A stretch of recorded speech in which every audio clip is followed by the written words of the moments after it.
Hello there. I think as a matter of urgency, I really wanted to look at the notes with regard to the Daily Mail podcast, episode 63, which is an interview with two journalists and the so-called expert witness, your man, Dewi Evans, which was published on the 18th of September. I'll put a link below in the low bar. Friend George on Twitter particularly advised me to look at it today, and I think it's a good idea. There's going to be a lot of information here, I'm sure, and a lot of conclusions we can draw from what Dewi let slip, shall we say. So basically it starts about 13 minutes in when he starts speaking, because the two journalists have travelled over to Wales. They start off with some nice flattering of Mr. Evans, describing his lovely Welsh tones, while the Welsh accent is beautiful, but he's not. Anyway, I'll try to keep to the point. They call him a key witness and an expert witness, even though he didn't like being called an expert witness. So we're starting in at around 13 minutes. I think what I'll do is hopefully it will be picked up by the microphone or the phone, and just play little bits of his and then just talk about what he's saying, kind of on the hoof, which I haven't done that before. He took a trip to Wales and drove down to see one of the key figures involved in the trial. So, we're here, Liz, in Carmarthen, aren't we? We're in Wales's oldest town, going back to Roman times, Oh, called Maridunum in those days, and it's my hometown. Those lovely Welsh tones, Liz, are from Dr. Dewi Evans, who we heard from a lot in the trial. We've driven overnight here to chat to him about, I suppose, what next. You were a key witness in this case. You were the expert witness for the prosecution. We are going to jump forward, but can we jump back as well? What was the stage when you first got involved, and who called you? Was it letter, email, phone call? What happened? How long ago? Take us back to that moment. It goes back to 2017, and by that time I'd prepared probably a couple of dozen reports for police authorities, mainly in England, via the NCA, the National Crime Agency. So I read in the papers that there was concern about an increasing number of deaths of babies in a hospital in the northwest of England. You'd read in the papers. What was the date of those papers?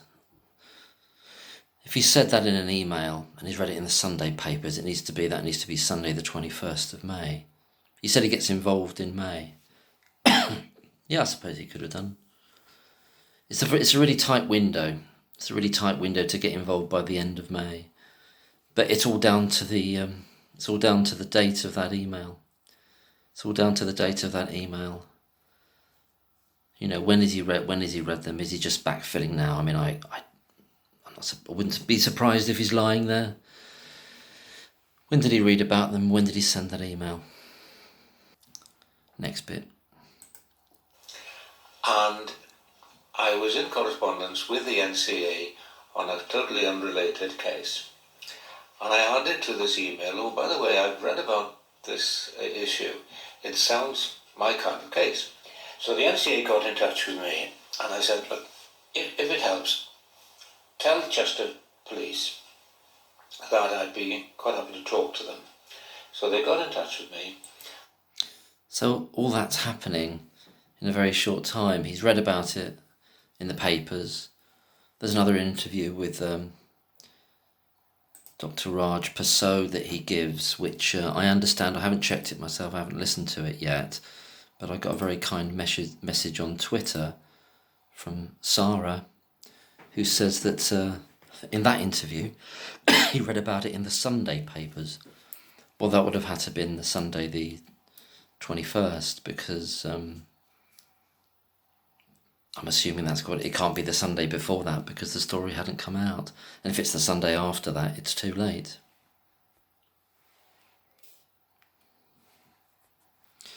So the date of that email is really crucial, as it ever was. Anyway, next little bit. And so one sunny day in July 2017, I left Carmarthen, drove up to Chester. At the time, there was no mention of any suspect. So this is this period between May and July when I'd wondered before, well, what was he doing? So nothing really, he's just sort of waiting, is he? Kind of waiting to hear from them? Because the police have been involved since the 27th of April. And that ties in with this idea of this meeting in July that they have with him, which then he'll tell us in a minute, but they obviously get these medical notes to him at some point. And he just said, there's no suspect. There's no suspect. That's what he's just said to us. There was certainly no mention of Lucy Letby, and there was certainly no mention even of someone saying, look, I am concerned, I have seen somebody doing something that is worrying or concerning.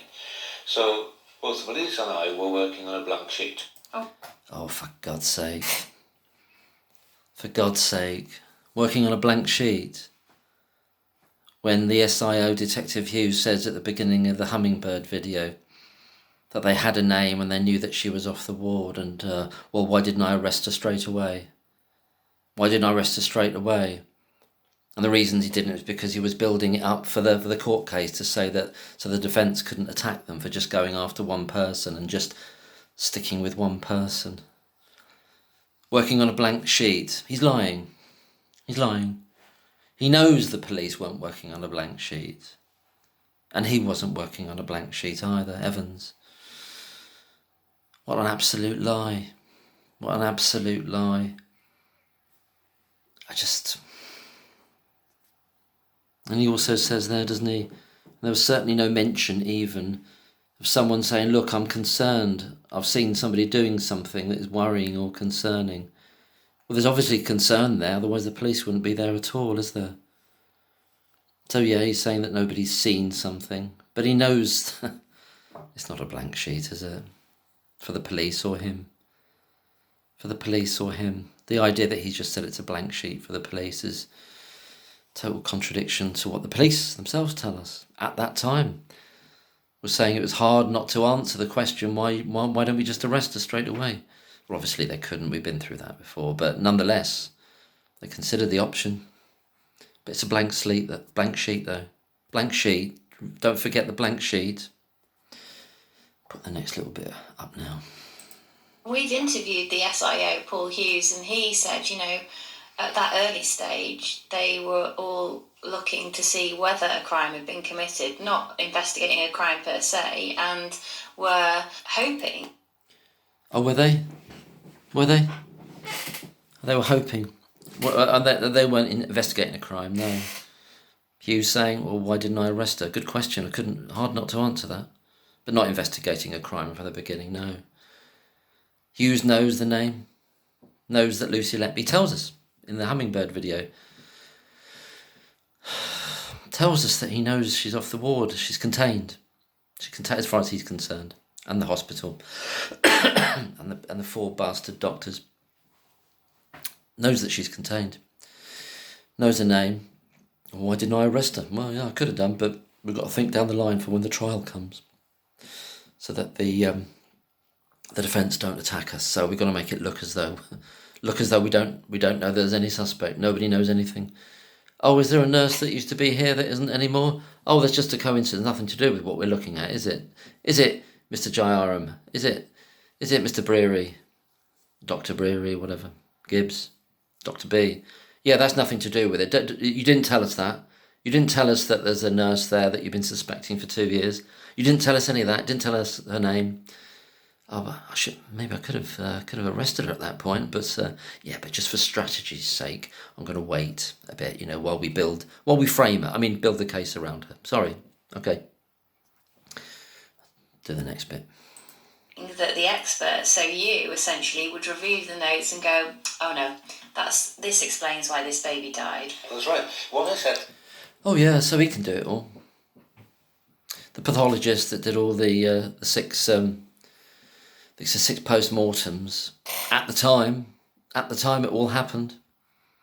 Couldn't do it, but he's going to come along and look at some notes, and then he can either agree with them, Or he can say, no, they're all wrong, just because of the notes I'm just looking at 2 years later.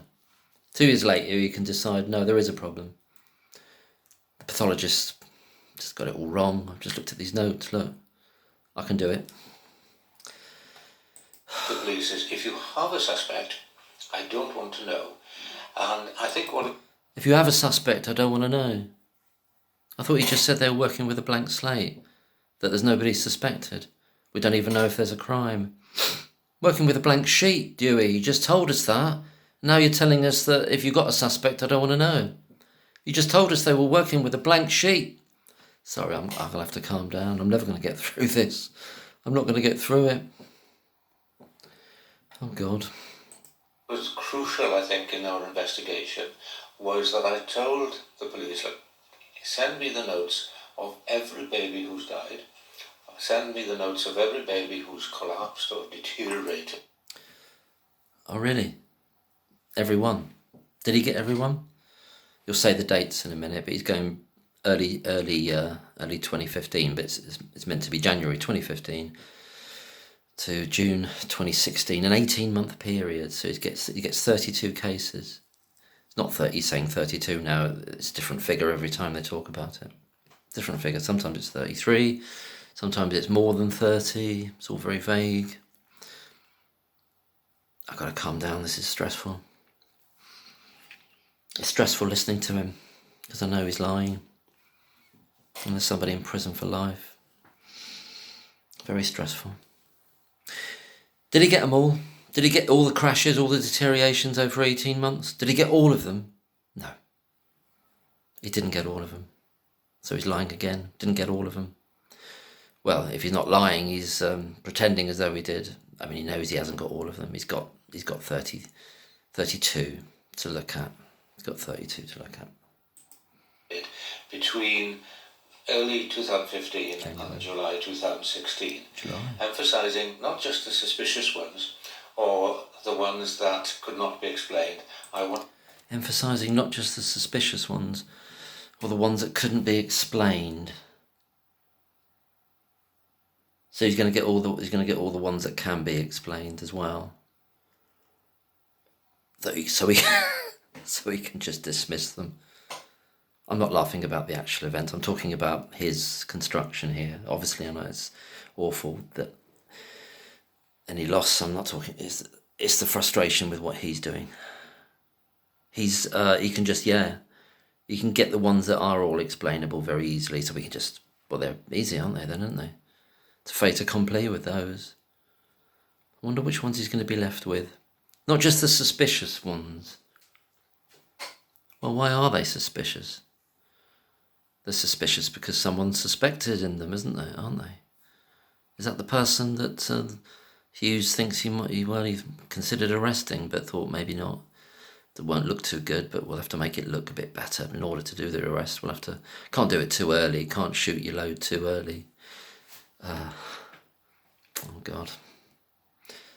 I'm probably not in the right state to do this. To see all of them. So I looked at 32 cases. And in a number of cases it was quite easy to rule out or explain why the baby had died or why the baby had collapsed. It was usually due to complications of prematurity or issues involving significant congenital problems or infection or hemorrhage. Oh, well, he's back to that list again, his favourite list. His favourite list. What about some of the babies where that Lucy gets charged with murdering these babies, and they're all queried for sepsis infection? They're all queried for it. But with the other ones, the ones he knows he doesn't want on the list, they can have infection, and it's not suspicious. They don't get into the pile. They don't get into the pile that he has to have for the 15 that he ends up sending back and saying these are the ones that I think these are murders among these and attempted murders. Complications of prematurity. What did any of those 15 babies that he's saying are the cases where there's suspicion of murder and attempted murder, do they have any complications in their pregnancies? All of them did. All of them did. And if we're looking at that June period when those first 4 babies that Breary ends up asking for a report on them, which sets him on the chain of persecuting Lucy Letby, Dr. Breary. They're all queried for sepsis, they're all queried for infection, all of them. And other ones down the line. Does he even ask any question about where all the infections are coming from? Is he going to mention anything to do with the hospital wastewater or the flooding? I don't know, I've not listened to this yet. This is the first time I'm listening. I usually write it all out. I type it all out, what they say, but I thought I'd do it slightly different this time.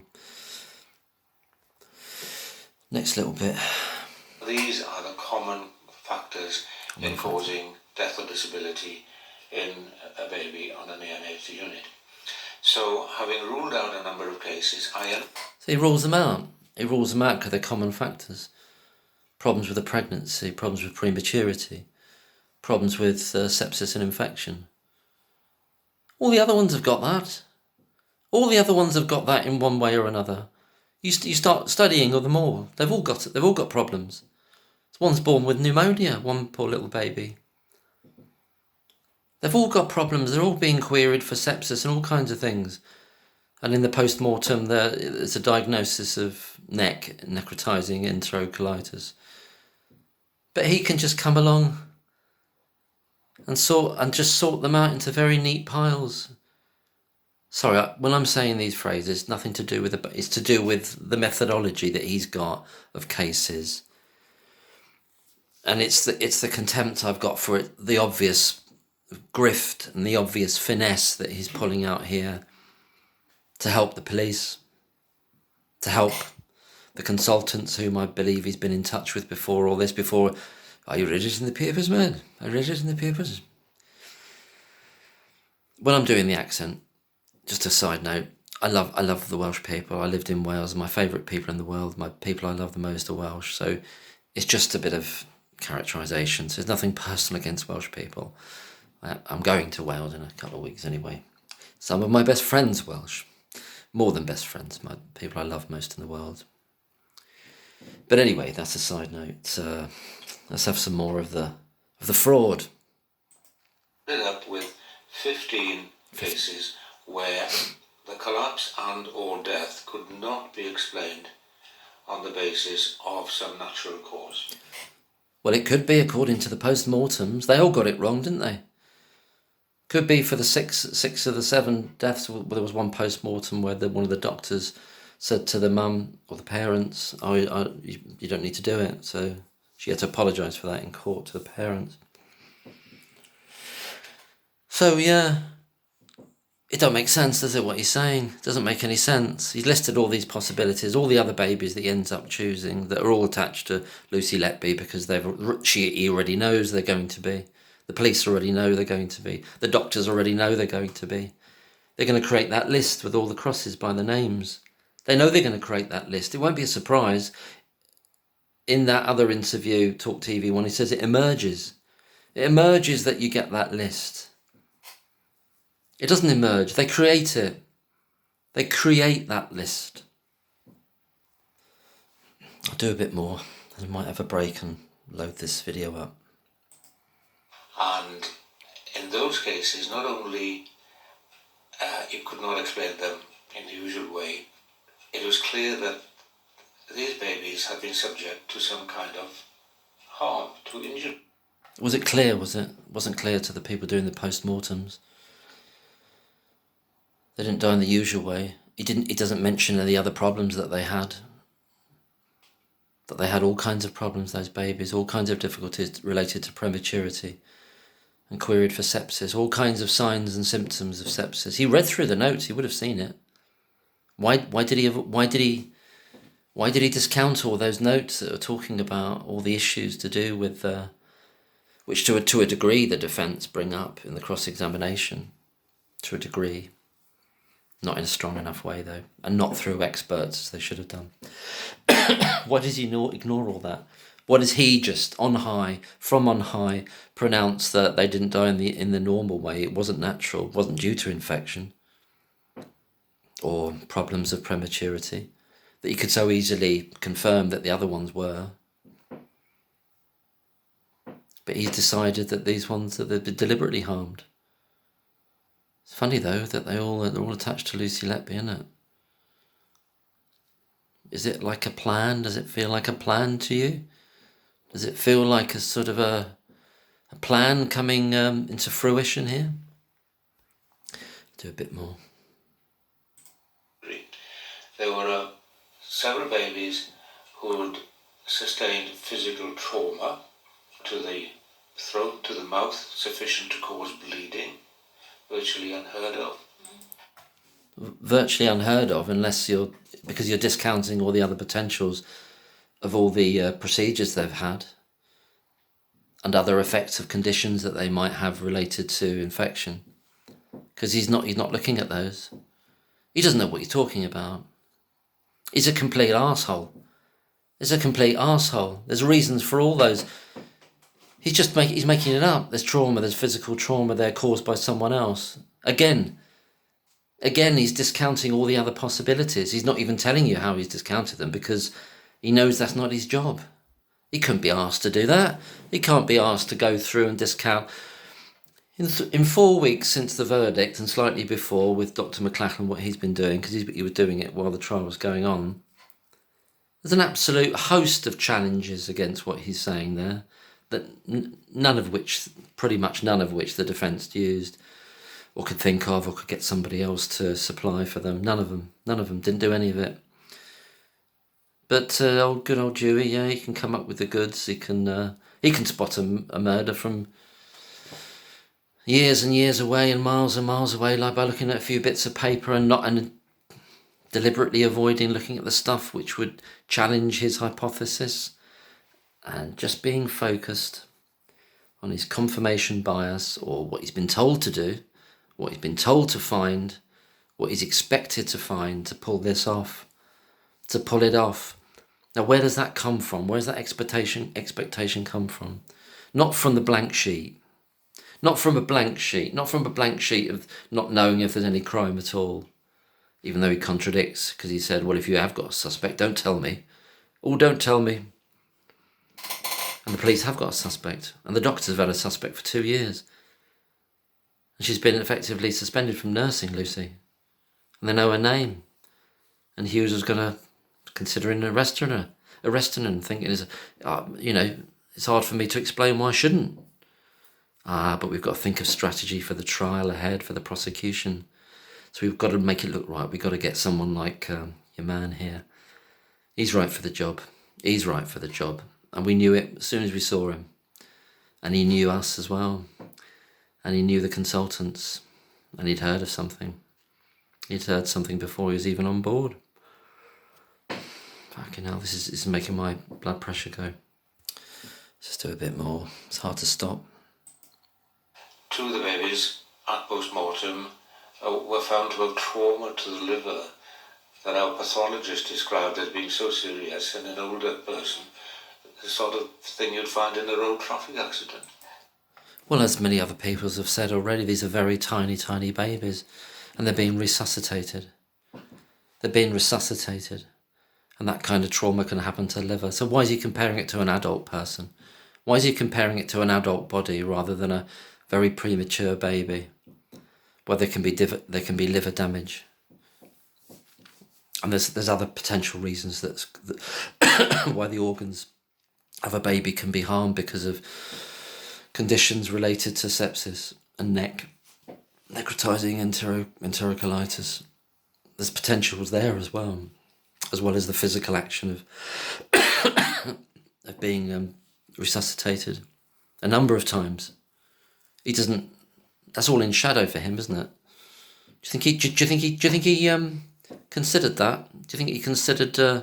It's in the notes for some of them that suspicious of infection and NEC neck, and the resuscitation. Do you think he gave that any weighting at all? No, he just sees it and he says, "Oh, well, that's somebody. It's like a road traffic accident. It's like a road traffic accident." There's no other explanation there, even though he's got material to work from. But he didn't look at that, did he? Why? Why didn't he look at that? I think I'll leave it there. I've gone up to, on the recording, 17 minutes 20 with that bit about... anyway, yeah, I'll have to do this in stages. It's awful, isn't it? Awful.